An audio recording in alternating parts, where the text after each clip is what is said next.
Welcome to Nintendo Voice Chat for the week of September 29th, 2016. I am your host, Jose Otero, and this is IGN's Nintendo Show. I'm joined once again by a very talented cast of people. Starting to my right, Per Schneider. And me. Starting to my left, Brian Altano. And we have Jared Petty joining us once again. Happy to visit. So, before we get into what we're here to talk about, let's talk about IGN, because 20 years ago today, the day this podcast was recorded, N64.com was founded, and thereby that is the first existence, really, of IGN. Yeah, that's on right. the web. That's right. Back then, Imagine Media, the site created by Chris Anderson, part of Future Publishing back in the days, they decided to basically grab the URL N64.com, which Nintendo didn't call the Nintendo 64 that at the time, and create a website there. They also launched, before the end of 1996, they launched Saturn World. They had Ultra Game Players Online, Next Generation Online, if you've been around, PSX Power. And that was the foundation for what would be the Imagine Games Network. Imagine, the publisher's name. Yeah, that's what IGN stands for. Yeah, most people, I think you ask them on the street, what's IGN mean? They're like, you can ask people that work here, and they wouldn't be able to tell you that. Yeah, in-game name. Although, like, technically, it's not like at some point that was retconned out of existence, right? We're just IGN now? We were spun out of Imagine Media, so they were no longer our parent company. But the parent company was called Snowball at the time. Yeah. And then we just basically said, hey, it's like THQ or CNN. There was a meaning, but nobody knows what it means. And so the cable news network? Or BBC. Yeah, there that's you right. Go. So sometimes we say Internet Generation Network or I Got Nuts or whatever. Cool. We have lots of names for it. There we go. I got news. So, and speaking of news, we have a birthday party that we want to talk about. So, right. IGN's 20th birthday is being brought to you in tandem by us and Alienware. We're going to celebrate 20 years of gaming, which is going to be pretty cool. I call it the IGN Das Haus Party. On October 15th in San Francisco from 4 to 10 p.m., the location is going to be called, this place called The Village. It's over on Market Street. You can come over, check it out. Tickets are available on Eventbrite. You just Google search 20 years of gaming, IGN, and Alienware.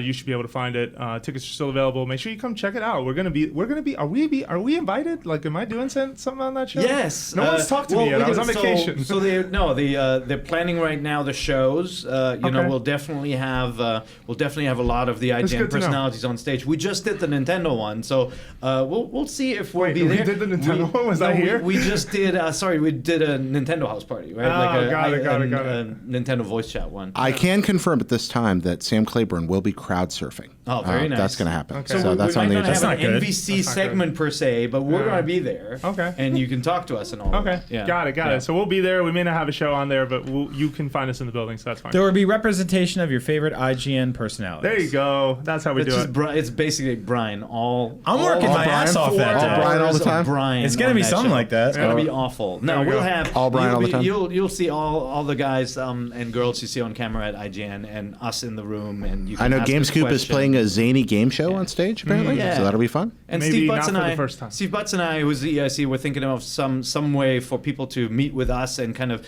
bounce off like their resumes, like an idea like, hey, what does it take to get a job in games media? That's always the number one question we get at the office tours. And as part of the ticket, you actually get access to the office tour as well on the Friday before this house party. Oh, got it. So we're going to do a supersized version of our monthly First Friday, and you'll get personal tours with us. So it'll be good.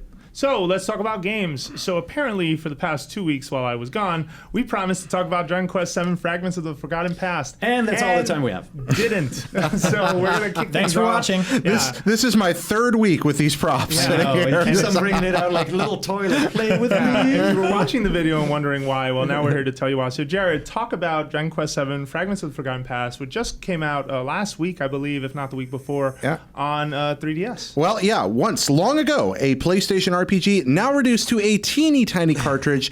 But of these two, this is the superior version for a lot of reasons. Looks a little nicer. So this is the most JRPG of JRPGs. Dragon Quest VII is, when people talk about like an 80 or 100 hour RPG, they're usually talking about side quests. No, that is the core substance of this. You can put hundreds of hours into Dragon Quest VII, and it's not a tedium. The early version had a bad pacing. It really got off to a very slow start, and you're just like, oh, when am I going to get going? And the job system dropped in like 30 hours in. Yeah, very late. Well, not very late. That's like a third of the way through the game. But still, like you have to put, like if you are the kind of person who tries out a game and you're like, this is not for me, you walk away, you are actually missing the core character system if you didn't play it for a while. And you're saying this started slow. That still starts slow. It starts slow, but it starts less slow. Things move more quickly.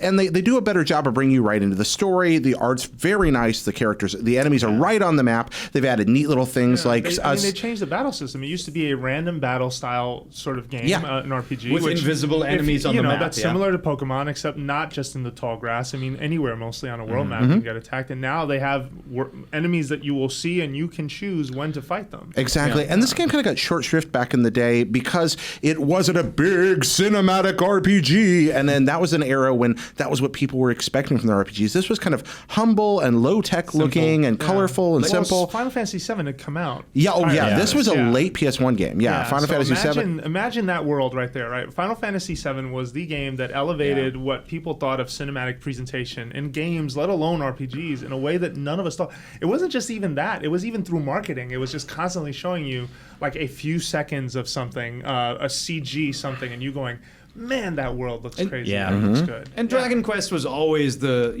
less flashy. Like the Dragon Quest series in general kind of ran in parallel with their competitors at the time over at Square, right? Like it was an Enix franchise, and the two were not part of the same company, which they are now. So was Final Fantasy the Beatles and Dragon Quest was the Rolling Stones? Final Fantasy was the drama. Like a character can die in the middle of the story, like the really heavy stuff. And Dragon Quest was, for the most part, the stories are more kind of lighthearted, more kind of classic. With the RPG. exception of 5, which I think kicks any Final Fantasy story over a bridge. 5's great. To the curb. Yeah, wonderful. But short shift back in the day, although IGN loved it. This got, I think, an 8.8 back in the day, something like that. So we really did enjoy it even then. And this version's better. This is a wonderful RPG that you probably haven't played and is well worth your time.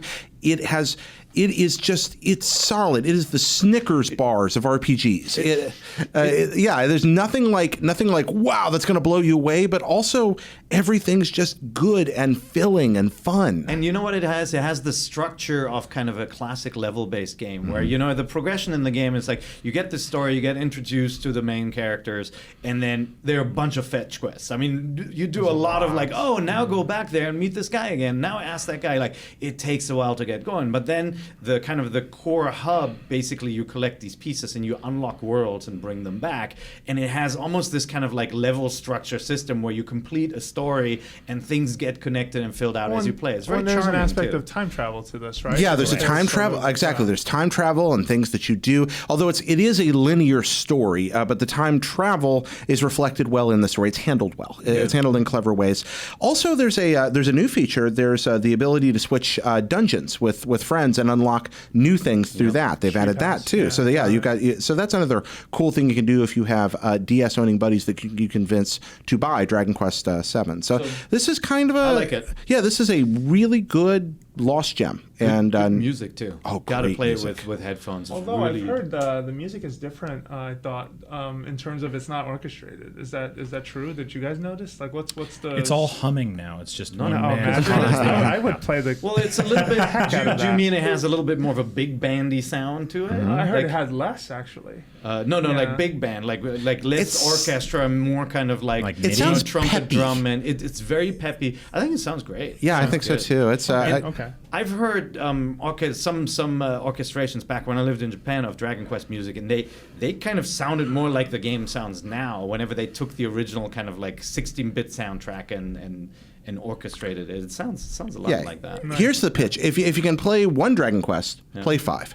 And if you can play 2 Dragon Quests, play 9. But if you can play 3 Dragon Quests, play 7. 7 over 8? Isn't 8? 8's really good. 8's really good. No, what I like about 7 is that it typifies, like it really is kind of a giant stereotype, but there's actually nothing else out there that fits all the beats except this and does it well. It's the good version of everything you make fun of about JRPGs. It's the game where you leave the house, your mom says, "Hold on, one more thing." Yeah. Okay. That's exactly. essentially it. And it works. Yeah. It works. Right. So speaking of games and if they work or not, Brian is going to talk about River City Tokyo Rumble and how it kind of surprised the heck out of him. Yeah, no one in this room knows about this game, right? Yeah. I know it exists. Yeah. So this was sort of like secretly released. It's Natsumi, so that's not a surprise. They sort of just go like Natsume. Yeah, Natsume. Natsume. They go, hey, it's out. So River City Tokyo Rumble is a side-scrolling beat 'em up with like tons of RPG elements and tons of charm. If you grew up in the 80s or 90s playing beat 'em ups like Double Dragon and River City Ransom and Streets of Rage, or you played those old sort of like I don't know what the proper term for them is, the sort of like chibi-headed kind of like the Kunio games, Kunio. Crash and the Yeah. Boys, yeah, exactly, stuff so like that. Super Dodgeball and a bunch of games like that. The soccer game, yeah. So this is revisiting those classic games. It's a brand new, sort of open world-ish River City Ransom game where you're a bunch of kids in high school and something bad goes down and you have to walk around town and beat up gangs. And the way you do that is just very simple punches and kicks, jump kicks, more moves you learn, or combinations of both. So it starts off pretty simple, and if you played a game like Double Dragon or Streets of Rage, you understand that there's like a very kind of simplistic moveset, even like Ninja Turtles in Time or something like that. What differs in this game is that when you beat up enemies, they drop money, and you take the money into stores in town, which you get to take a train all over Tokyo and Shibuya and different places, and go shopping for either food that gives you buffs, such as like you can, become stronger or learn new kicks or punches, or you actually like find weird exotic bookstores that give you books that like teach you how to do jump kicks and spin kicks and cyclones. Just like River City Ransom. Yeah, just like River City Ransom. So there are like dozens of moves in this game, like tons, and you level up your character more and more. You level up each attribute too. So you're basically, your point of this game is to go around town, beat up gangs, beat up bullies, take their money, level up your character, and go kick their ass some more.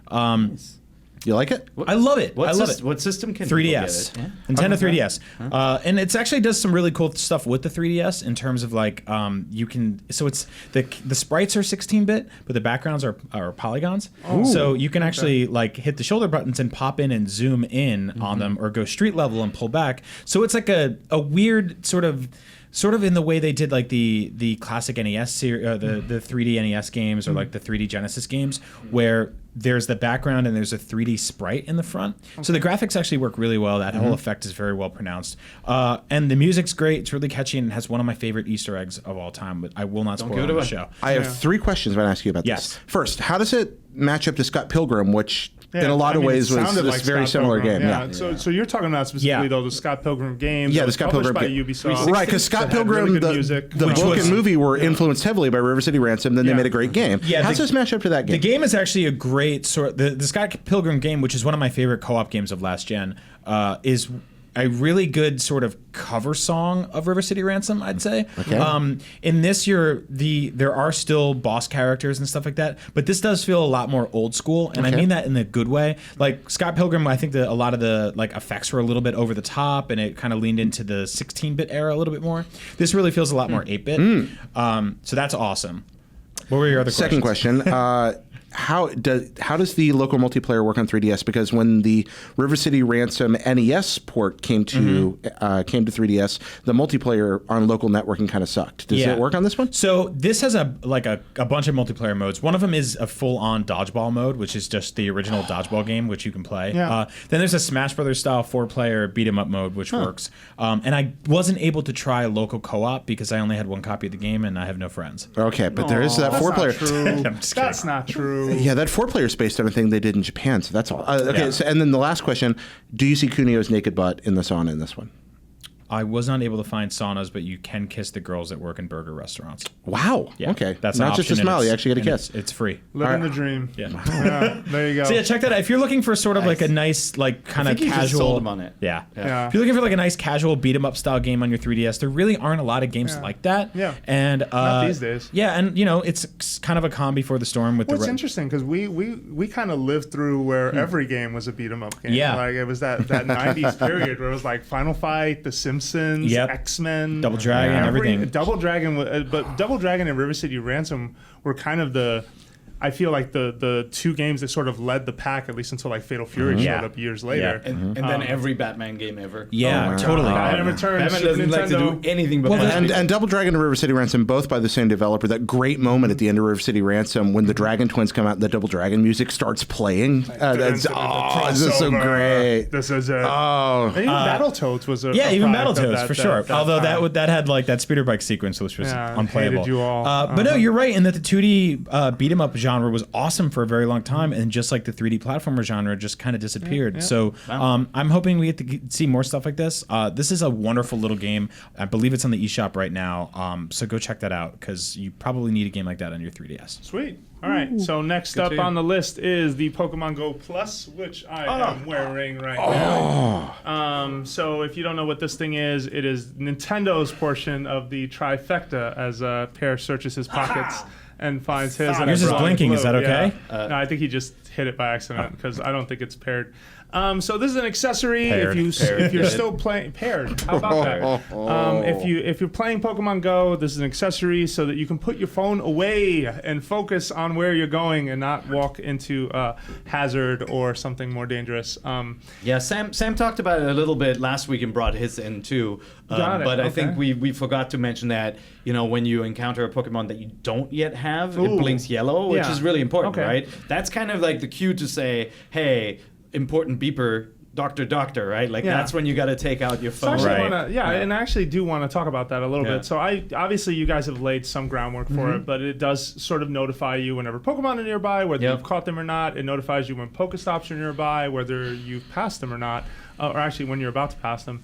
But I think the thing that strikes me is, so I like the ability to detach from the phone. I think I stopped playing Pokemon Go simply because I got tired of two things: battery drain. Yeah, but I same did here. buy a rechargeable battery pack. But then I just felt like very weird with the cable coming out of me. Like I felt like I was wired to my phone constantly. That was my issue on trips. Like I'd fly to New York and I'm at the airport, like walking around and attacking wanna a gym, explore, and then yeah. I'm at 40%. I'm like, I don't want to like have to tether myself to Right. and that's where I stopped playing. Yeah, too. yeah. And I also stopped playing. I kind of binged on it too much and definitely was part of the zeitgeist. Yeah. And maybe it's not as much as the zeitgeist now, but or it's not as popular now, but regardless. So the accessory is cool in that you can put the phone away, you pair it. It's very easy to pair, even though it does go through some weird sort of errors where sometimes Desyncs. it desyncs, and then you have to completely start the sync process over.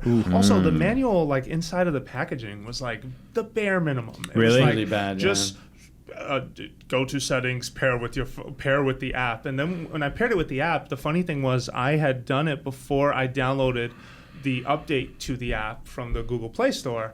And so I basically, when it shows you the screens of like, these are the instructions and how it works, and it's green when it's a Pokemon, it was like PG sample text, here's Really? the art, yeah, it was all broken. wow. Does it work over Bluetooth? Like Yeah, how it is is it? working off Okay. of Bluetooth. It does come with a battery inside. I think it's just one of those thin, like nickel cell style batteries, like the very like thin round batteries. I always call them nickel cell batteries, but I don't think that's what Weird. they're I don't even actually know called. like where you buy those anymore. Yeah, no, but yeah. So sometimes it desyncs. I think that's a problem. And depending on where you live, it's either this cool thing that you just tap once in a while, or it's this thing that is vibrating constantly. Really? So from the walk from where I live to, I take the BART station every day. From the walk to where I live to the BART station, it's roughly a 10-minute walk. I'll get maybe 5 notifications, 5 alerts that there are Pokemon nearby because there aren't many stops on the way. There's like one actual Pokestop at the station itself, but on the way to the station, nothing. So that's fine. You get to San Francisco, and I walk from the BART station to the office, which is over by the Giants ballpark. And it is vibrating constantly. I'm sorry, I'm banging the table because it's just like zzz, zzz, zzz. And every 2 seconds it's either a Pokestop or a Pokemon. Now, catching Pokemon, if you know how Pokemon Go works, you know that catching more Pokemon is the way you build XP.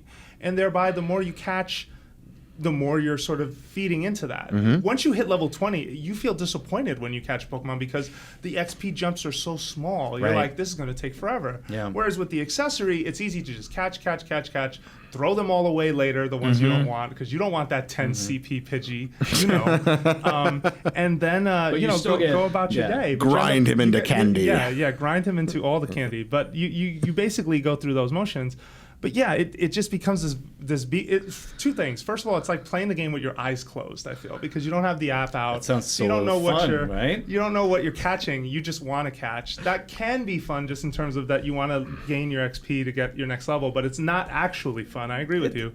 But then the second thing is... It only works because you've moved on to the chore stage of the game where you have a lot of Pokemon. It's no longer about discovery of something new. It's about leveling them up. Feed me, I want XP. That's it. So that's where this device actually works and is still kind of fun and addictive. No, in its own way. Yeah, no, Sorry, for sure. your second thing, what was that? I can't remember because I'm a little jet lagged. you came in. The pair wrecking ball just came through. You don't need to remember number 2.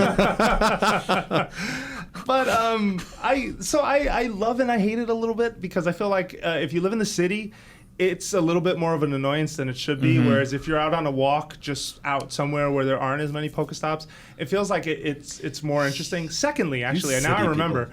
The tech itself, the device feels sturdy. The wristband, I think, is flimsy. Actually, the clasp on this thing comes up constantly throughout the day, which is kind of weirding me out, but it doesn't fall off. The LED that tells you what's going on in terms of green or blue. I'm going to wrap this up, I swear. We got to move on. I believe in you. Is if it's a clear day, like we just had a heat wave in San Francisco. Yeah. If it's a clear day out, you can't see what color this is unless you cover really? it with your hand. Yeah, it is. The sun Luckily, absolutely wins. A that clear fight. day in San Francisco is only once. Yeah. What? Well, every 4 months. It's been 3 days. All right. What they put in it? A Game Boy Advance screen? It's very. I mean, the LED light is not bad. good enough. Yeah. It's not bad, but it's not great outdoors as I think it should be on a super clear day. Dude, but then at night when I'm taking the BART, it is the brightest thing in the room, so everyone on the platform knows I'm trying to catch Pokemon, and I feel like a child. It's okay. I'm sure you can. Like I'm walking into the station, you just see. So aside from the dimness of the light and your inability to hide your own childlike wonder from the world, I have a feeling that this thing would have been a lot more successful had they launched it when the game was there, because then your user experience would have mimicked what you're actually doing when you're out in the world. At this point, everyone's so high level, they're so end game. Like I was with Andrew Goldfarb when he was in Europe and he got Mr. Mime and Snorlax, and basically locked down the only ones he could get left in America and Europe. That's right. And all that was left was the Asian countries, and he is basically done with the game, but he got the thing anyway because it's cool.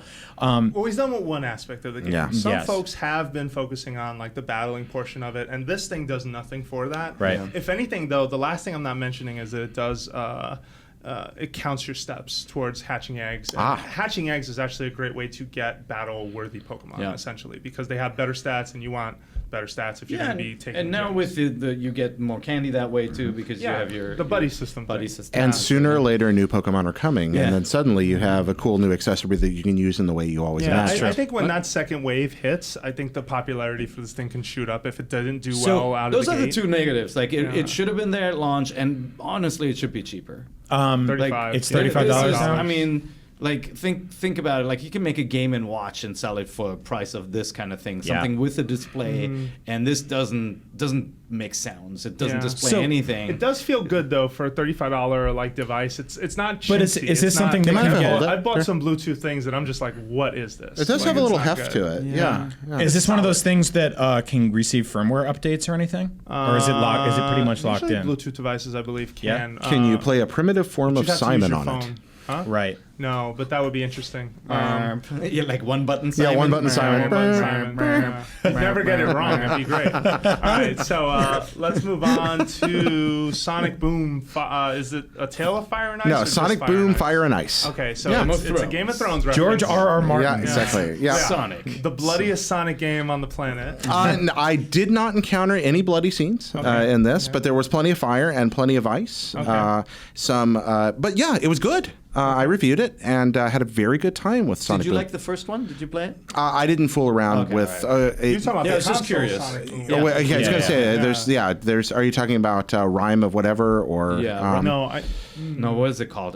Doesn't matter. Well, anyway, this is the first. I went in fresh with this one. Okay. Yeah, this is where I spent my time. Which is risky when it's a Sonic game. Yeah, and I was really happy to see that it's a solid, engaging game. It's not perfect by a long shot. It's bland. The environments are very bland. The music's so bad that I just turned it off eventually. The cutscenes and dialogue are painful to watch, but the actual core gameplay is very clever. You can kind of seamlessly switch between very fast reactive Sonic action where you're running and you're swinging and jumping on enemies and looping around and popping to and you do have a degree of control. You're not on autopilot. You have to respond. Often it's one button press, but you'll have to choose between your fire ice toggle, your swing button, your attack button. So it's actually pretty challenging at times.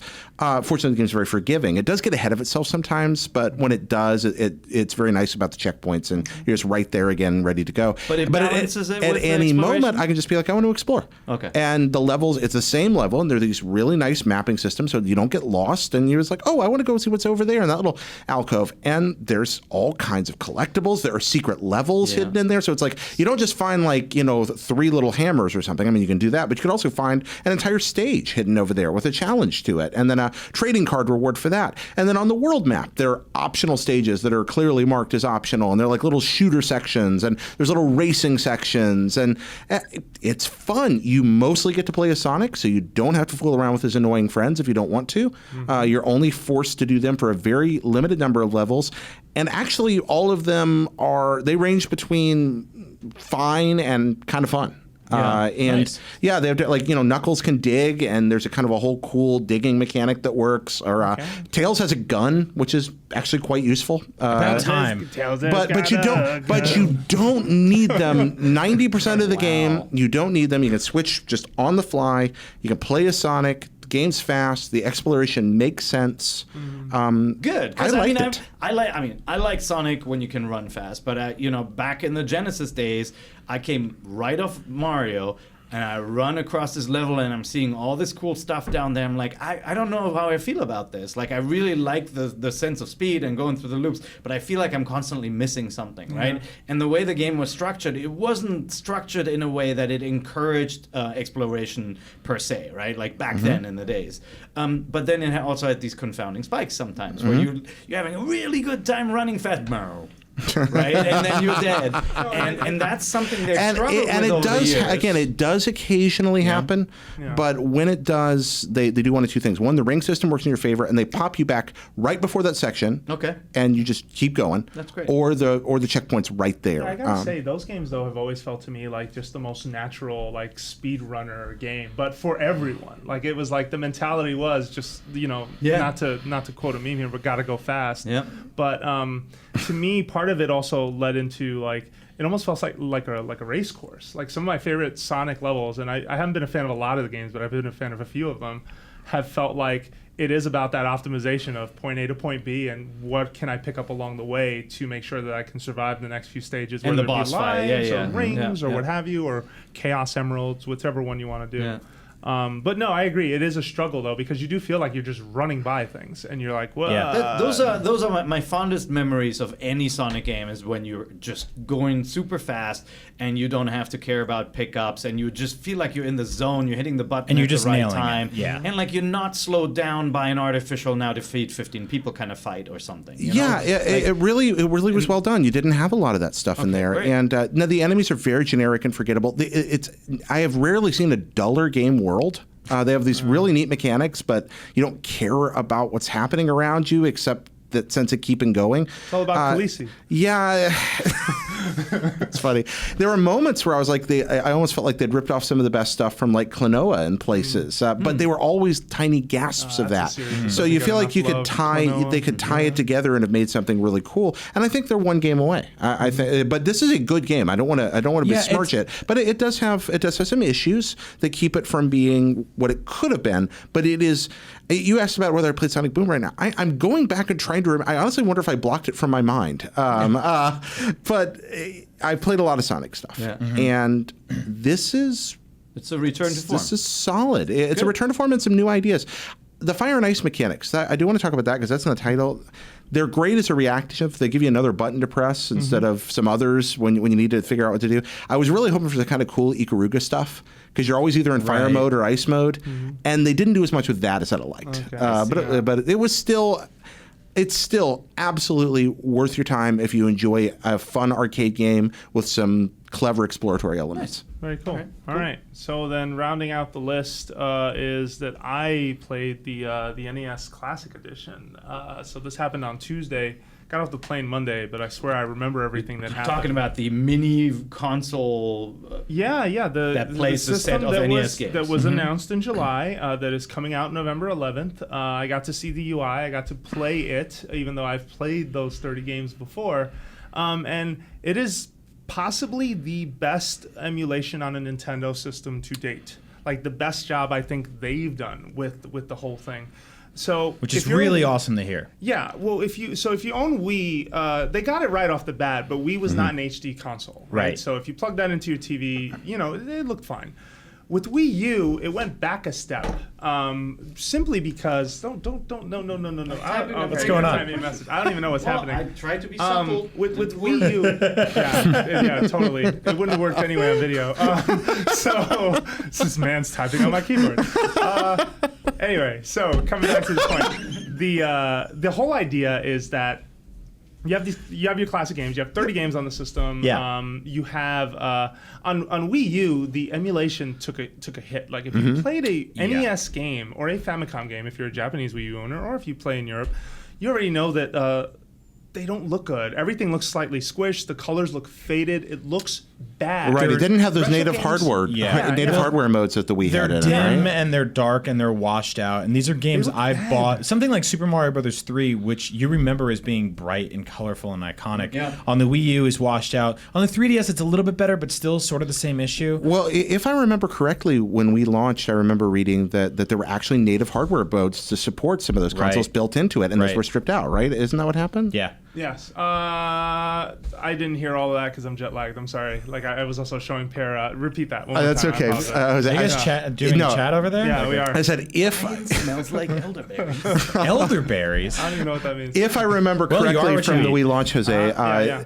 they I believe they said that there were several native output modes, native video output modes that were mapped to the NES, SNES, and Genesis hardware that the Wii was capable of right out of the box that the Wii U kind of dropped. Which is and weird, that's why it looks different, because they built Virtual Console into the hardware. Yeah, no, and I'm not sure why they dropped it. I don't even think they went on record and said that. I think that was someone else who just kind of put that together. It's been many years. I can't remember for sure. Yeah, but regardless of the fact, like this is the best quality emulation I've seen on a Nintendo console. I know emulation is a dirty word in this industry for whatever reason, but it is the idea of basically getting a different piece of hardware to think it is playing a game from another system. That is what emulation is about.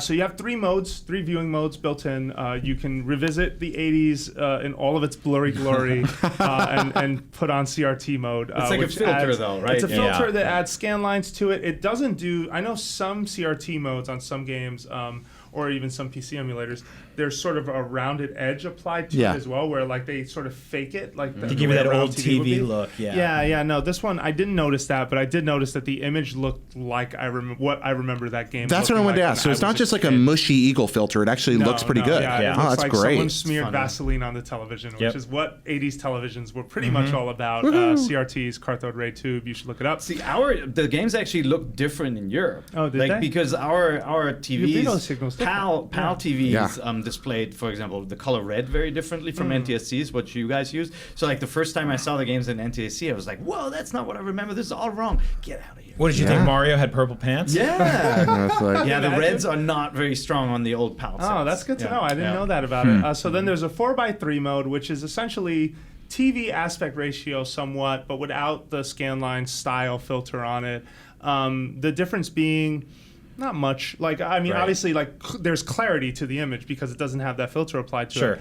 But then they have pixel perfect mode, which is essentially sort of a more accurate one-to-one mapping of pixel to space that I can tell. At least it's more slender in its presentation. You can activate a similar feature on new 3DS games if For you Super play, Nintendo games. For Super Nintendo yeah, which games, look it's an option. phenomenal. Yeah, like they if look you really actually good. if you pull up any Super Nintendo game in your 3DS, your new 3DS, because that's the only one that can run. That's don't right. get me into that. Yeah.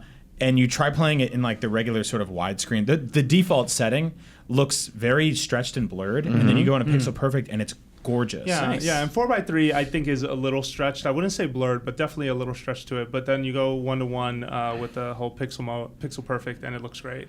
And this is different. Right? Do you have the Genesis one? Those are the more kind of like the chintzy emulators. They have an RCA output, right? Like So we just got 2 of those in the office yesterday. The flashbacks? Yeah, they're from a company called At Games or AT Games. I got to look that up. Yeah. And they have something like 60 to 100 games on them, but they hook up via RGB. Yeah. So immediately, like you're kind of locked into the whatever visuals you can get out of that. Not even RGB. It's just literally the single yellow RCA video source, right? It's just yeah.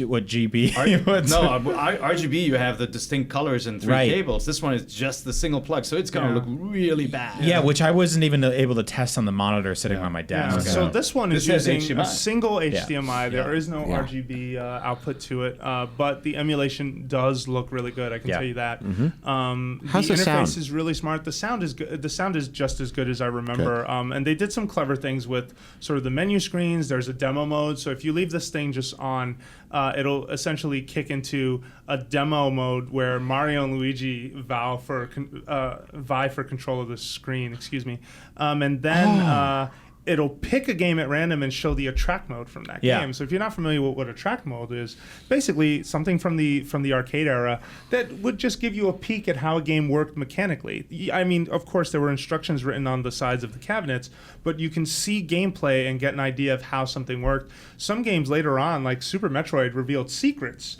through the attract mode. You didn't know certain things were there unless you just let the game run, and you'd be like, oh my God, I can't believe that was a thing. And I think this demo mode, attract mode thing is going to be really cool for parties, where I think this is a system like this is really going to shine. You have it sitting in the room, it's on your TV, people walk by and they watch Mario and Luigi running by, and then they see, Mario 3 go up, and they go, oh, what is this? And they pick up the controller and they're right there in there. Yeah. And then when they pick up the controller, they notice how close the NES Classic is, because it is quite close to the console.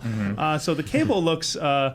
it's roughly the same size from your nunchuck to your Wii remote. I think that's short. roughly, if not a little longer.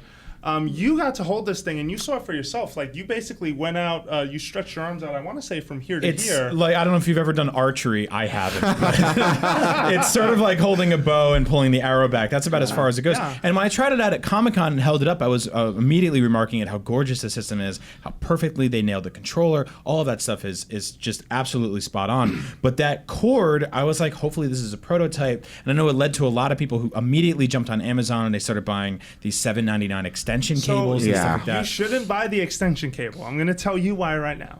The reset button is built as an integral part of the experience. You use the reset button on the console itself to bump out to the home menu, to choose your next game, or to save state. I didn't talk about save states, but you can save up to 4 basically save states on it. You can lock the ones... Per game, right? Per game. That's great. Yeah. Per game, which is smart. You can lock the ones you want to keep. You can leave the others open. If you lock it, it can't be overwritten unless you unlock it. Unlocking it is very easy. It's not like a passcode, but it's still a way to... It's kind of like when you lock... you don't play this game. When you lock gear in Destiny, it's just to make sure you don't throw it away by mistake. Like, it's the same concept.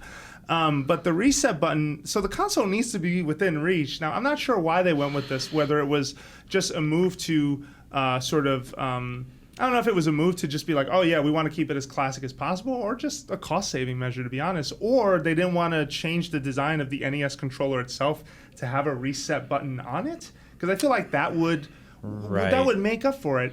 And the thing that bothers me about it, so first of all, I think the system is very cool. Can't you get up and hit the button? You can, but who wants to get up off the couch anymore? Like, we're in a wireless world, what man. You don't even want to get up to change the channel. When's the last time you did that? What I suggested to Jose when he was telling me about this was that the original Game Boy, playing a game like Link's Awakening, has a hard reset when you hold down Start, Select, and B and A at the same time, which is something you'll never do accidentally during gameplay unless you're terrible at video games, which you shouldn't be because they're fun and easy to play. But instead, in lieu of that, they made it so you have to actually get up. So I think it's interesting that the cord is short, and then the HDMI cable going from the NES to the other thing is basically creates the length of one long cord. So I would say if you were going to buy an NES Classic and this, I wouldn't get the extension cable. I would instead say get a long HDMI. Whenever you're going to play this thing, just pull it out to your coffee table or whatever it is. To me, that makes more sense than a longer extension cord when you have to get up to go across the room. I'm also the kind of guy who does not play a certain thing think for very long. I might want to jump into something else. I feel like the system being close by is useful for that. So if you have ADHD, get the longer HDMI cord. Everyone else, you have to get up, because that's what you did with the NES. When you want to put a different game in, you go ka-chunk and put a new card in. You know what year it is? 2016. What? I don't want to get up off the couch unless I have to. I'm it's apples to oranges. That's the only workout I get. I'm okay with getting up. I would, given the choice, I would rather still have a longer cord for many reasons, just for sitting comfort.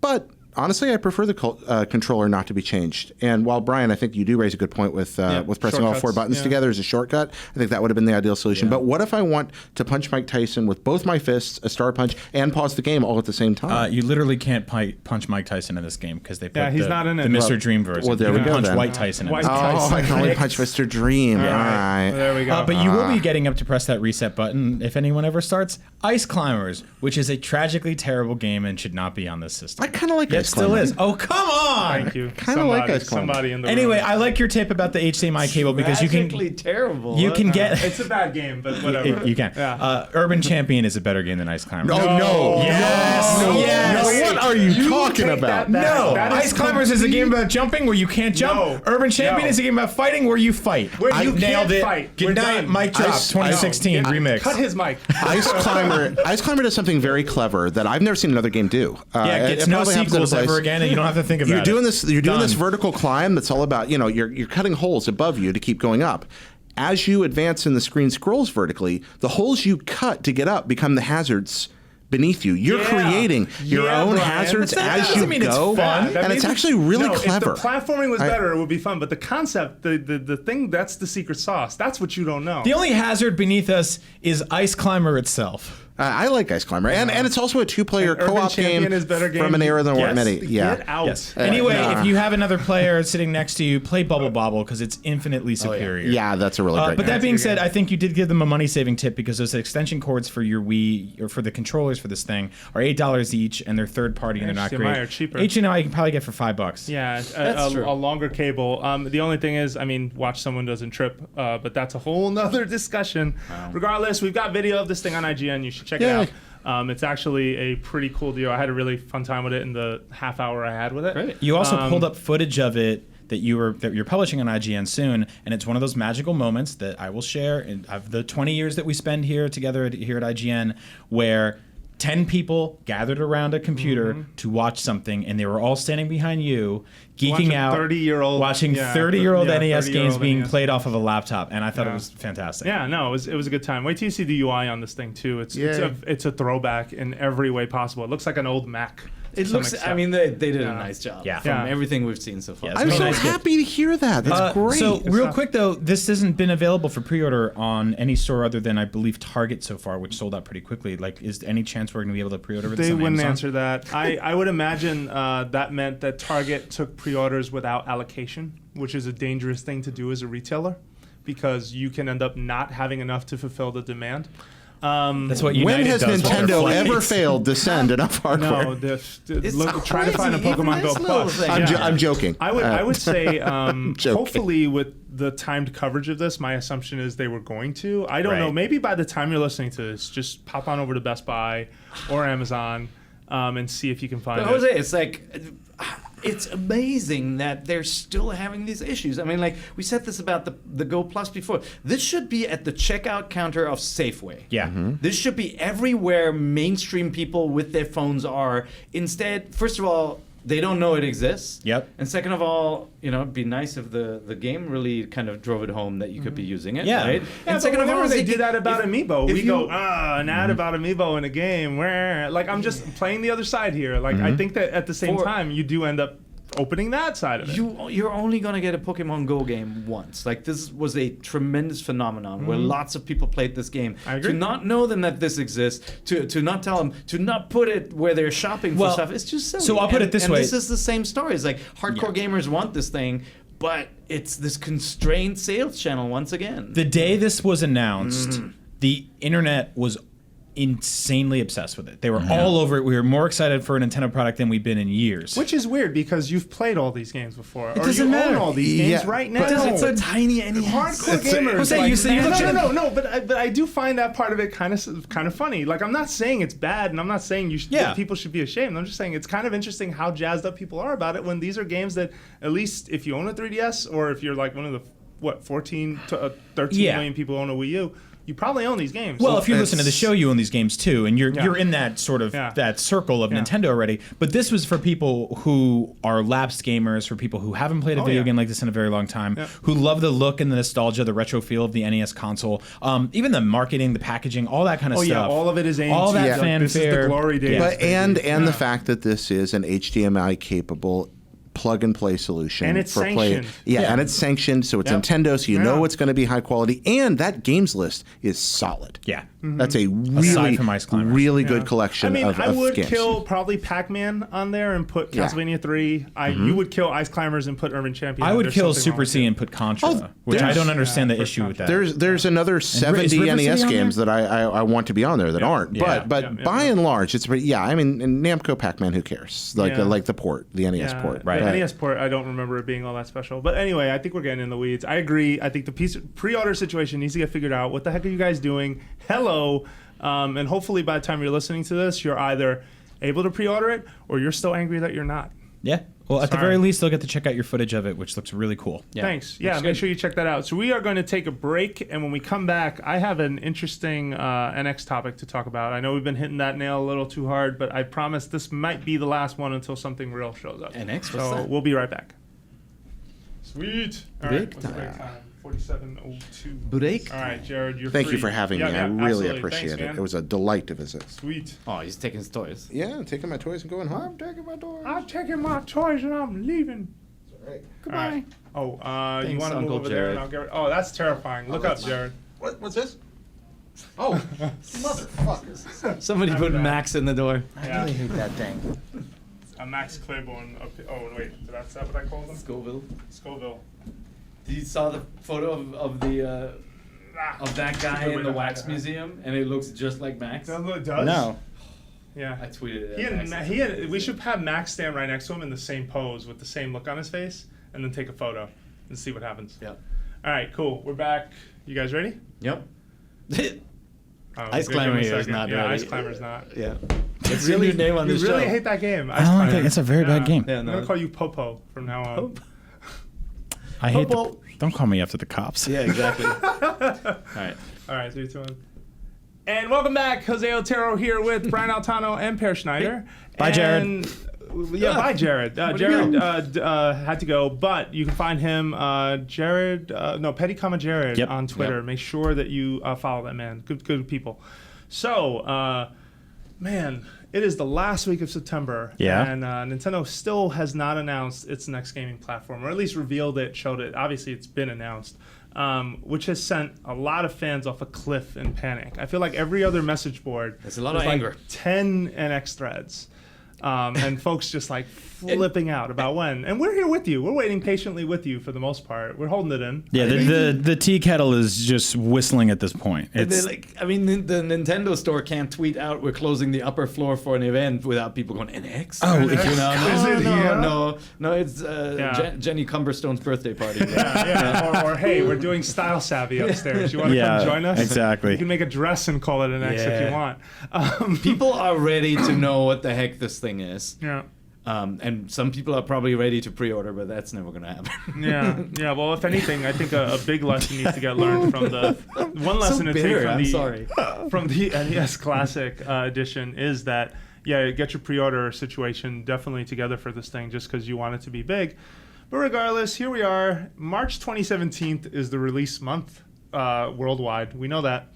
Assuming it doesn't slip, it is becoming increasingly obvious that Nintendo is challenging the notion of when you announce that hardware to when you sell it. I mean, when you reveal it, to when you sell it, which is, hasn't been done with a new gaming platform before. Like Right. Just one that failed miserably. What? The Which Saturn. one? The Saturn. Talk about that. The Sega Saturn. We're talking mid '90s, first of all. Yeah, we're All right. talking a short, a super short lifespan for this machine, announced and put out immediately, super quickly as an answer.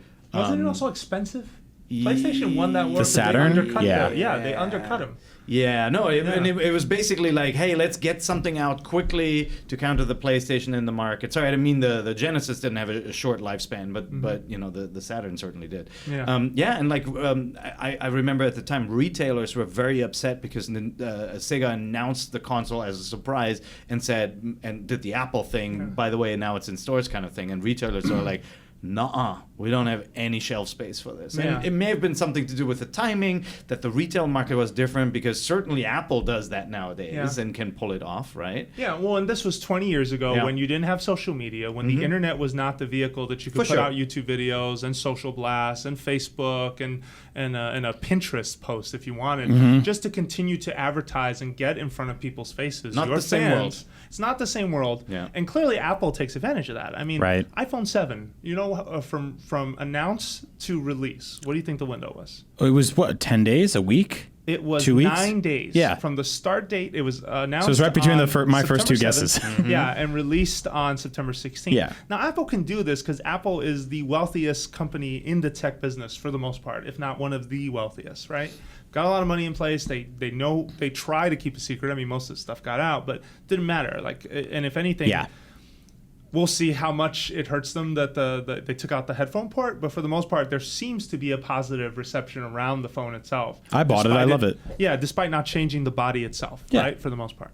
So different days. PlayStation did something different last year because they went with a 9-month sort of window, right? They announced in like February. Well, actually a little more than 9 months. They announced in February. They had that event. And then it was on sale when it came out in what? We're going to say November, October. For what, the PS4? PlayStation 4. Oh, the PlayStation 4, yeah. Because, I mean, if you want to look at this year, the Slim was announced and it's available weeks later, and the PS4 Pro was announced and it's like about a month and a half. But those are revisions, right? Yes, And usually yes. Revisions, Andrew Goldfarb reminded me, revisions always have a short cycle for the most Yes. part, right? It's like less than 6 months. They replace existing stock too, right? Yeah. And the retailers often know that something is coming. And what's going to happen. I mean, it happened with the DSs as well, right? Like the new machine replaces the existing ones on store shelves. Yeah. Which is, you don't need to warn anybody. Yeah. One of the running themes with all the things we've mentioned today is that every single one of them have been leaked to hell and back, sometimes even unboxed in their retail forms before they were even officially released. Yeah. Whereas the NX is still 2 question marks on the side of an iPhone, maybe. Yeah, people have an idea of sort of the split controller thing, the whole that seems to be very accurate. A good friend of the show, who I'm not going to name, but is convinced that there's still one more secret no one has figured out, and whether or not that's true, who knows. But an interesting thing, if you look at Nintendo's more recent history and what they've announced and what the release to announced to release has been, or revealed to release has been, it's been interesting to look at, just in terms of, okay, so the NES Classic Edition, the thing that, like, at the end of the day, we're all upset because we can't pre-order it, but that thing got announced July 14th, and it's going to release on November 11th. That is a 3 months, 28-day window. Not a sign of anything really, though, because if you think about it, it's sort of its own. It's kind of like this thing you could have got at the Sharper Image, but this is sanctioned by Nintendo in real life. Yeah. But regardless, it's still hardware. It's still a product. So potentially, you're thinking of Sharper Image products now. I can tell it from your eyes. Well, I'm actually thinking of the giant T-Rex that's going to be the pride of your garden, the and Avatar the envy of your pinball neighbors. table, the massage shoes. The beer cooler glasses. The classic NES thing is actually more of the bootleg kiosk outside of the Sharper Image at the mall, where it's just like a box that comes with 2 light guns. Yeah, but you don't and need a Genesis an announcement for that. No, you just show up and you found it. You show up and you sell as many until you get arrested and you leave. It's a little more high quality because those guys disappear before your device breaks. And you'll never find them again. So then let's just look at their last 2 hardware revisions, right? New Nintendo 3DS and 3DS XL, which was a hardware revision. 3DS existed before. The XL existed before. Was announced August 29th, 2014 for Japan only. Was released October 11th for Japan only. that was a window of a month and 12 days. Now, I don't think NX is going to be a month sprint to get it out the door. I think it's going to be closer to the NES Classic situation. I think we're going to see a 4 to 3 month window where they're going to promote the heck out of it, is how I feel. The way I'm looking at this and the way it just feels like with each passing week, we have not seen it. And assuming March is still the target, it seems to me that's what they're going for. So you think they will have a shareholders type event? Well, I didn't get to that yet. No? Yeah, I'm gonna get there. When you're saying this is not what they're doing, what are they doing? Okay, so there's the following scenarios could happen. Let's react to them, shall we? How would you react if this is how it happened? So assuming March 2017 doesn't slip, if it's an announcement over a video like new Nintendo 3DS, where you woke up in the morning and boosh, there it was. New system, all the features, better 3D, all explained. We talking a pre-announced direct, or it's just a video that's just on the internet? I don't think it's different either way. It's still a video on the internet, okay. right? Like, yeah. Regardless. Not pre-announced, you just wake up and you found it. I mean, I would be like, I'm pretty bad at my job if I didn't know this thing was coming. Okay. But yeah, I think that's a soft kind of way to announce it. I think I'd be sort of lukewarm on it. I'd be incredibly excited about what the product is, and then the most important depending on what they show. Yes, depending on what they show, and the most important information from there would be like, how soon can I hold it and play it and you know, but isn't that and buy how it. most the movie trailers we get excited about drop like that? I mean, Well, if it's yeah. a well-produced video that is released and kind of as a surprise and tells you all about a system, I think it could be tremendously exciting. Well, the thing is, like, so I'm a big Star Wars guy. Yeah. We kind of know when specific Star Wars things are going to hit now. There's Right. Force Friday, there's May the 4th, there's Star Wars Celebration. Right. They do announcements of countdowns to teaser trailers to, like, there is a lot of, you know. So I'm glad you just said that last line, because I also think that no one ever said that Nintendo would reveal everything in one shot. Yeah. I think you are going to get the announcement of the announcement leading to the announcement, and it's going to be this. It's gonna be a short cycle, but it's going to be a cycle where you're going. I'm not sure if they're going to commit to all eggs in one basket, one reveal. I mean, I just don't think it makes sense. Well, and it's you also still not, have to do price and launch lineup later. Sorry. It's not their MO. And if you look at other companies too, like rarely has there be a console announced and the price at the same time, right? Like I remember going into many E3s going like, oh, are they going to announce the price for this machine finally, right? Like with PlayStations too. No, I honestly think you're right. I think they will reveal something, just like with the Wii U, where they remember when they showed us, they didn't show us the box, they only showed us the pad, right? Yeah. Like, or they didn't make a big deal out of the box. And they showed you the controller later. Yeah. I think they'll segment the story a little bit, and they may not tell, or they may say what the launch titles are, and here is what the device looks like, but that's it. Or maybe they show what Zelda looks like on it, but they say we'll show you more later. And I'm going to get to that because that's my third thing. My second thing is, what if it's okay? So the traditional way and the way a lot of us want it to be is it's an event, probably in New York, because Nintendo likes to make it convenient for what's the word I'm looking for here? Just People? mainstream press. Mainstream press for the most part. You know, you got New York Times, you got a bunch of folks out on the East Coast. Sure. Yeah. So New York event where the company similar to when Wii U was sort of coming out, they had an event in New York where they revealed final price and date. At that event, it was Reggie on stage telling you this is how much it costs. We're not selling a second gamepad just yet. We're going to wait till the following year. That's how that went down. What do you mean on stage? Is this live streamed? Is this televised? Probably live streamed, I would imagine. Like, I don't think they're just going to limit it to reporters, because then again, when Wii U happened, you didn't have that live stream sort of world to work with, right? Yeah, because you and I have both been to press-only events. I was at one for, I believe, the new 3DS, where we were able to leave with like review versions of that console. Nice. And it was at a hotel here in the city. It wasn't live streamed. If they were filming it, it was for internal purposes only. And they said, here's a new 3DS. Here's the games are on it. At the time, they didn't have a culture of doing live streams themselves, of like hosting their own directs of live streaming their digital presentations. Sorry. No, look, I mean, I think the cadence of this announcement will be this year they're gonna slip what it is. I'm getting to that. That's my third one. You and I talked about this a little bit. Yeah, I mean, this year for sure they're gonna have to say what it is. They're not gonna end the year not making good on their promise that they will talk more about this device, right? Which leads to my third scenario, which I think is risky. I think this would be extremely risky, but I do think this may be how it plays out. All right, let's hear it. At the end of the month, this October, there is an investor meeting so this is October 26, 2016, is the sales, whatever. The numbers are released based on how they did the quarter, and then they have a follow-up meeting the subsequent days, one of those days. I think at that meeting, they reveal the concept. They reveal the concept at an investor meeting, and they say, we're not showing this until January. That's such a... I think they will reveal the concept and they reveal the date, because what the shareholders need to know is when there will be new product in the market, Right. it will influence their earnings and their stock. And the reason they'll probably give shareholders a date is because they don't want the stock to tank. They which have to. absolutely Yeah. would happen if they didn't say But it. I agree with you that they might not. They might not put out visuals for this thing. Yeah. They might, and like I don't think they're gonna show Zelda running on it, because I firmly believe it's not gonna look visually so different that you will go, oh my god, I gotta have this thing. Right. And Just like, because it's not and from the that's- ground up a Zelda game, like no, an but NX game. it's. I mean, remember Twilight Princess going to the Wii as well, right? It's like the visual upgrade. You got some bloom on it, and it looked better, obviously, and it was widescreen, but it wasn't a huge step up. Interesting. And with this being a bridge device and a portable, I still believe that the step up from the Wii U is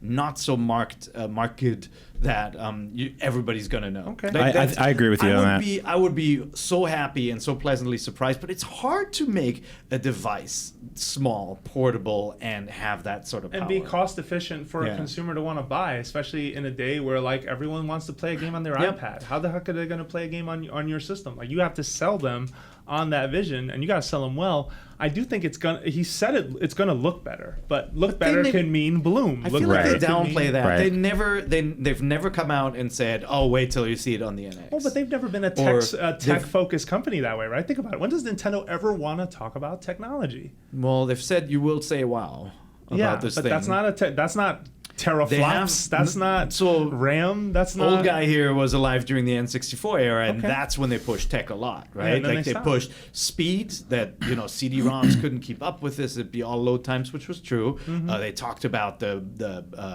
what was it? It was the MIP mapping they talked about the 64 bits. They talked about that a lot. I mean, Well, and the that was a marketing focus then. Yeah. Well, in the marketing machine, specifically on the N64, I feel like it got out of hand. Just how how big the promises were made. For sure. How Well, many I big think promises they were specifically have downplayed their tech for a long time, and not just because it's been woefully underpowered compared to the competitors, but because it's just not their focus. Their That's not their focus is games. It is fun. It is families getting together on the couch. So again, I think investor meeting. This is what the device is. It will be a handheld device, and you have controllers that you attach, a handheld and a console device. And we firmly believe, as Nintendo, this is the future of gaming. A device that you can play And anywhere. I think that's what happens. That's But what they'll worries say, me and then with they'll that- say March 26th or whatever, or July, or whatever. Right? I think January. They say we reveal in January, or we reveal next year. We actually show it next year, which would send a lot of folks. I think fans would go off a cliff. But here's the thing that I don't like. And they will announce a think- launch title like a big kind of like a Pokemon or something like that, or because just you say do- Zelda's the launch title. I mean, like we're gonna launch with Zelda. That's not gonna. That's No, not gonna yes, it is. spike That you is the game that set the world on fire. Not gonna at spike. E3. That's not gonna spike your stock though. Like that's not gonna.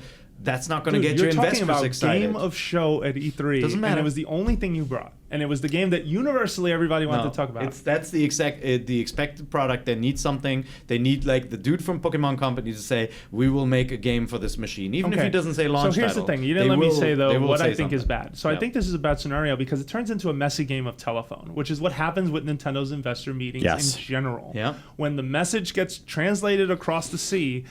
Japanese is a language that can be translated in many different ways. There are people who mistranslate, and the way misinformation spreads on the internet is insane, the degree to which it happens. So in order to combat that, did they do press release? Like, for example, when Zelda got delayed, it was a message that was, I believe, tweeted on the Japanese Nintendo Twitter account, and then within like minutes, we had a press release saying, "Yep, it got delayed. Yep, NX is 2017.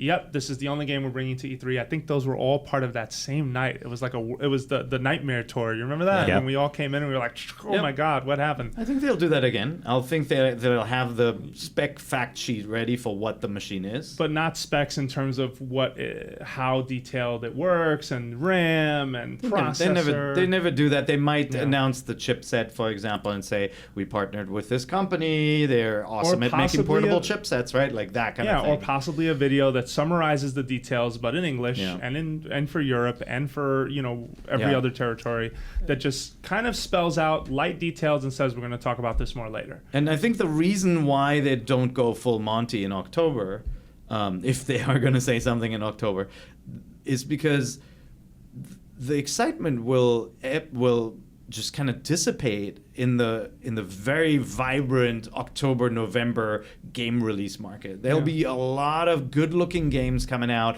There'll be a new PlayStation. There'll be a new People VR will headset. talk about VR. There's all this chatter, and I think if people are just seeing a device that is closer to a tablet, even if it holds promise, I think that story will die so quickly with the excitement over the other stuff. And so they might be wiser to hold the excitement part where, like, when you finally see these wacky controllers, right? Like when you finally see that for yourself, people will start speculating, talking, and it'll be a big story. Well, But and maybe you do that in January. Well, if their timetable is accurate, and they are coming out in March, they come out probably before Microsoft says what Scorpio is, like in real detail.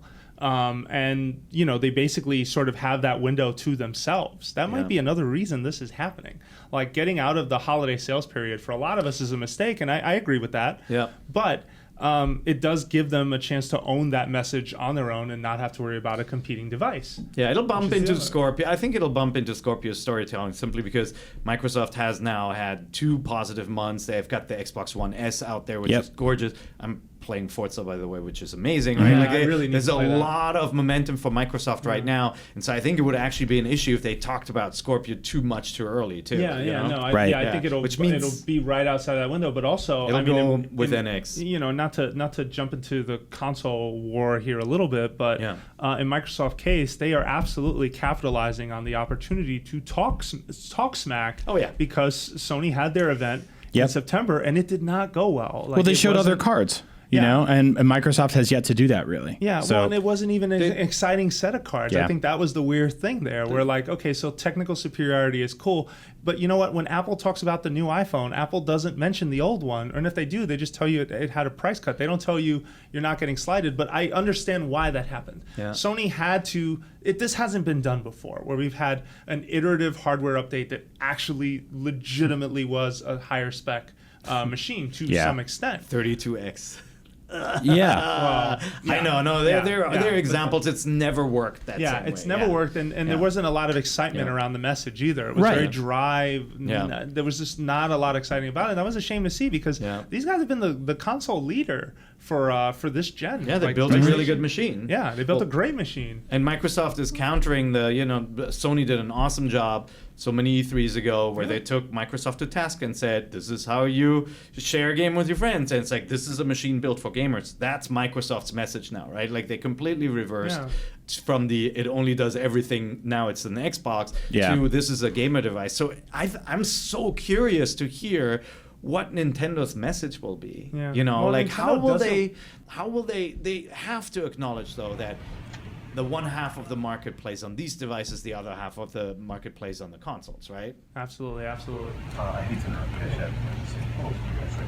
Okay, got it. All right. All right.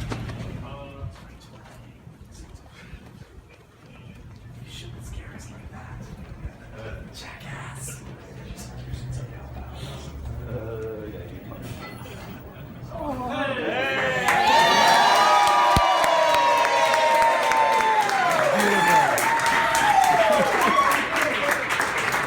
Thank you. That's amazing. Holy moly, where did we get all those bonus impressions from? That's so good. Thank you so much. So I said we'd meet at 4. You a-hole. Cheers.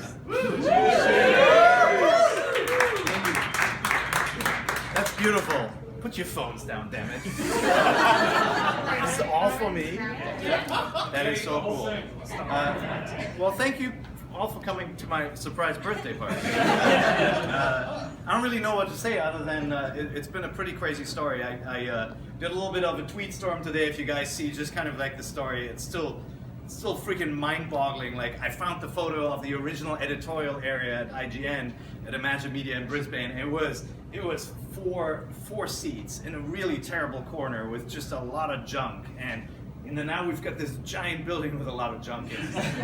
And it's really awesome to see how the spirit that we had at the very beginning still persists here, and like just everybody really feeling like they have skin in the game and feel like they need to make IGN the best thing that can be. It's just awesome, and thank you so much, everyone. Seriously.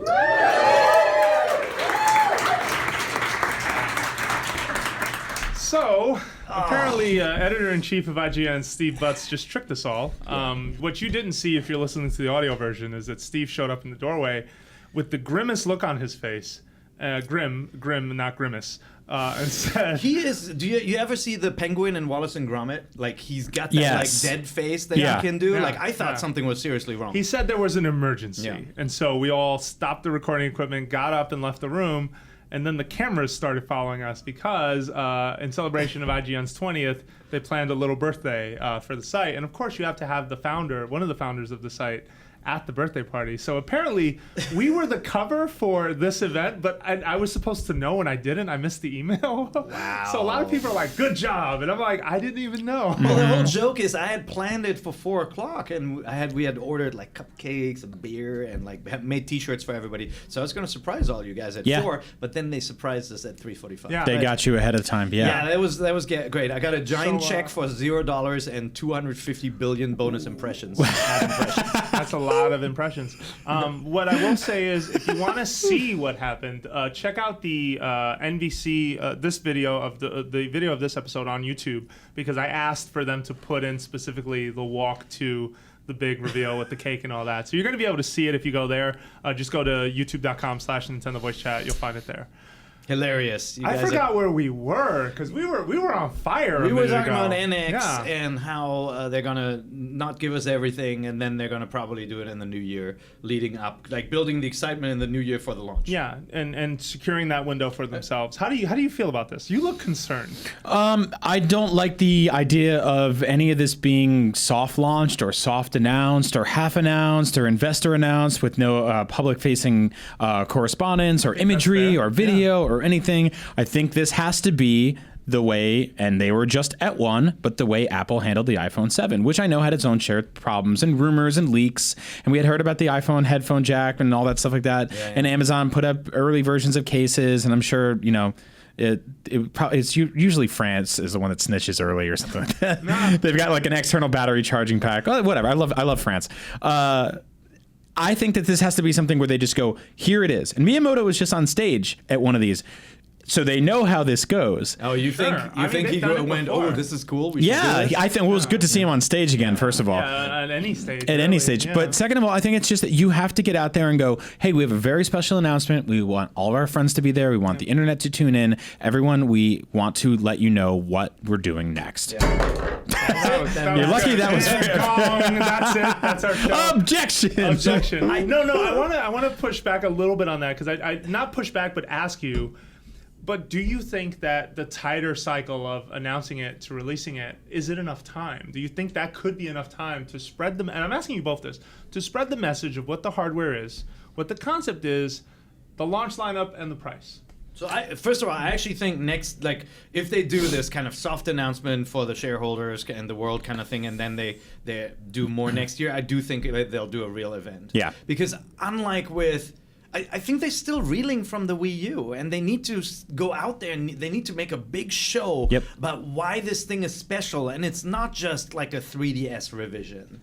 This is not the same as them putting out a hardware iteration. This is the begin of a new console cycle. I don't think an event is necessarily in the cards per se. Like I do agree with you. I think an event will happen, but I don't think an event is what kicks it off. I think it's definitely like somewhere in there is an event. But I think they own the message their own way by doing the video. Like that's what they're gonna do. Look at what Bethesda did in 2015 with Fallout 4, from E3 to when the game launched just a few months later. And I'm not saying that it has to be like, it's out now, it's out tomorrow. No, it's not even out this month. They can say 3 or 4 months. That buys them some time. But in the video game industry, that's brisk, because we're used to things being announced. I mean, we saw trailers at Sony's PlayStation press conference 2 years ago that still haven't even been released yet, come into fruition. Final Fantasy VII, Last Guardian's coming out this year, hopefully. I think if you tighten that window and you break it down to like something around somewhere between 3 and 5 months of going, here's everything we know. Here's everything it is. Here's everything you need to know. Here's how much money it is. You have 3 to 5 months to save up for it. You can't do it's going to be here next week, because the iPhone's a little different. People are used to that cycle. Oh yeah, and Apple has more money than anyone. They can make that happen. Like, I'm sure Apple spends a lot of money to set all of the channels in place so that the minute they finish the announcement, boom. As do Apple users. Yeah, Apple users are now, absolutely. they're conditioned into being like, I'm going to spend $600, $700 every 2 years on something. Yeah. There's also trade-in incentive programs and stuff like that. This has to be the kind of thing, and gamers are younger, especially if you're aiming for like a wide range audience. A kid doesn't just have $200, $300, $400. You got to give him or her some time to save up for it. Yeah, and of course, this doesn't in any way indicate whether, and this is maybe going past the next a little bit, but who's to say Nintendo is not following the same ship as the rest of this industry? Where you're going to have I'm calling it an NX Pro for the sake of presenting what it is, but a year, 2 years from now, here's another one, improved spec. We're going to keep all this game library because we're not hitting reset on the systems anymore. Yeah. That's what's happening to this industry. The idea that we don't need to hit reset and start from scratch.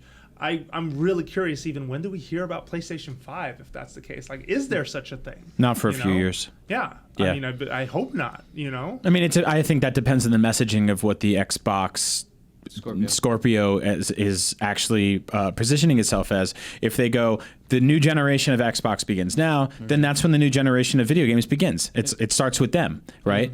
If that messaging is happening at the same time as Nintendo saying our new generation starts now, or our new thing starts now, I think Sony is going to be fine riding off of the successes or fumes of the Slim and the Neo for a while, or the Pro. They will also look at their sales cycle. Right? Yeah. Like the 360 lasted for more than 8 years, right? Like that was one of the longest cycles ever.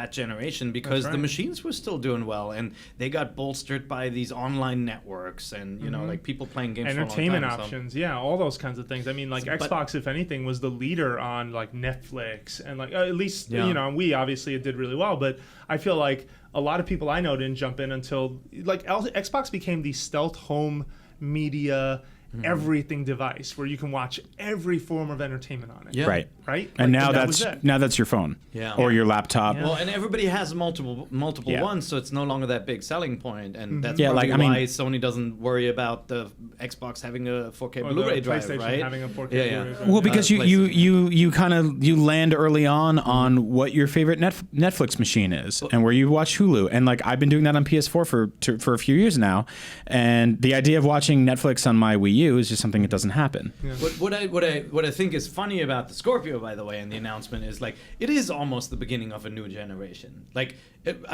change the marketing and the verbiage around it, and it would be, and the Xbox 5 comes out and it's fully backwards compatible with Xbox 4. That's essentially what it is. Yeah. The message has just changed, where Microsoft says, no, we are now closer to a PC where you can upscale your games and make them look better and add additional slider settings for better shadows and stuff for the Scorpio. And so they're introducing that verbiage into it. But it is not very different from launching a new machine. Yep. Whereas like what we think about the NX is like, it's not going to have a disk drive. That is a completely different machine. You're not going to put your Wii U discs in this thing, right? And I think that when I ask the question of is it enough time, it can be. I think it just falls on Nintendo to make sure the messaging is really sound, and that's where they fumbled really hard with Wii U. Feels like for the iterations on their devices, they've done a better job. Barring NES Classic Edition's pre-order situation, I think they've done a decent job with the devices since, but they haven't had to tell a new story since. Really, this is a new story. That's why I feel like they have to go big, though. Like, you have to, it's not just the message, it's like how you deliver it too. And like, we are so accustomed to seeing incremental hardware updates and like new 3DSs being disclosed through directs. And like it feels like there needs to be something with more oomph, where somebody again comes out and pulls something out of their pocket. Yeah, just to push back a little bit, why are you convinced that those announcements via directs aren't exciting? Because social media blows up. I'm not saying social media blows up over it. Facebook blows up over it. Like, everyone's talking about it. But I'm not saying they're not exciting, but they're not mainstream events. Like CNN couldn't care less about what happens in a Nintendo Direct, That's right. They may pick it up later if Nintendo pushes to them. But it doesn't have that same excitement level where it's like, hey, there's now an event, we're going to show you something. And that's why Apple still does their own events, for example. Like, they could have done the video thing. No, they do it with folks in the room, and that's how they can surprise you with a Miyamoto on stage, and you'll be like, wait, what? How? Yeah, Why? And it's not that I don't think they couldn't do it any other way. I just feel like there needs to be a difference to the last announcements, because this is a different and new machine. And with the gamepad and the NX having some similarities, right? There is the risk that the consumer will not understand that, and I feel like they need to really hammer home. Or This is think it's different. the same thing. Yeah. Say, no, I saw how that did. I wasn't interested, and they have to be very careful, because it is in some ways. Some folks interpreted what they've heard of NX as, well, this is Wii U reboot. This is the Wii U reboot, and it's like, well, it isn't. It isn't, right? Like, it is in terms of, it's a tablet. It sounds like a tablet-based machine, but it isn't in that. Well, when you get home, it turns into the Transformers all of a sudden, like, and things change. Maybe it does. We still don't know. Yeah. No, we'll see. I'm glad. And we you know had this why we talk. don't know? What? Because they haven't told us. I know. Well, that. and we end, I guess, on a frustrating note of we're not quite sure, but I'm willing, and it sounds like you guys are in agreement with me. I'm willing to bet scenario 3 is going to play out, but we'll see, right? You know, it's not going to be we're going to wake up to an announcement over video, and it's not going to be an event in New York yet. It may be a little bit of each one, but I part of me thinks it kicks off with this investor meeting. So right now it's just the waiting game until then, but we'll see, right? We will definitely see. They one thing's for sure, they need a spark this year. They cannot wait till next year. Yeah. They need something this year for their own investment community.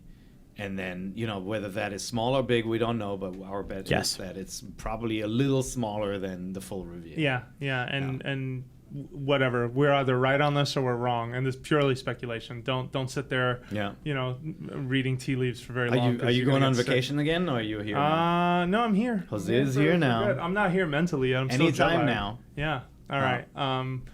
Well, that's our segment. Write in and let us know what you think. MVC@IGN.com. We're always interested to hear what you have to say. In fact, I think you guys put together a gallery of mock-ups based on stuff fans submitted. Yeah, that turned out really well. You can find that on IGN. We're a weekly show on IGN, of course. And if you have feedback, email us at MVC@IGN.com or leave us feedback on iTunes. I think you can leave feedback on Google Play. I'm not sure. And I say that in that sort of range because I don't know. But if, in fact, that is true, I will start looking there. But for now, definitely let us know what you think. Anything else to plug? I mean, we talked about IGN's birthday party's coming up, 20th anniversary today. If you can make it up, Google it. Look for the IGN 20 years of gaming. It's called. Look for it. If you can make it out to the Bay Area, we'd be happy to meet you, talk, and we can tell you everything we know about the NX. And don't know absolutely nothing. Yeah. But we'll give you a hug. Do you do magic tricks? Maybe we could do magic tricks no. like live. But I'm going to tell them all about Paper Mario. We're going to do that next week? Next week. Okay. We talk about Paper Mario Color Splash. I started playing it, but I want to play a little more before we start. It is fun. I can say that much from the start. And very funny, too. Yes. Very great. Good writing. Yeah, good. Yeah. I almost feel like TMI humor. Really? Like everyone has like an additional thing to say where you're like, really? Well, it's come in, I'll show you how to do the battle mode. And we can watch some TV. I have surround sound. It won't be weird. That's a line from the That's a Toad. line from the game. Yeah, it's really good. Yeah. You playing it? I just started it last night. Okay, so let's all keep playing. We'll probably have a Let's Play on the site next week / this week, and you'll be able to check it out there. Excellent. Well, thank you for listening to Nintendo Voice Chat, and it's good to be back. I gotta say, it's good to see you both as well. Good to have you back. Yeah, and we will have another episode next week, but you can find us on Twitter. You can find Brian Altano at Agent Bizzle. You can find Per Schneider at Per IGN. You can find myself, Jose_Otero. Thank you so much for watching, listening, all that stuff. Thank you. And we'll see you again next week.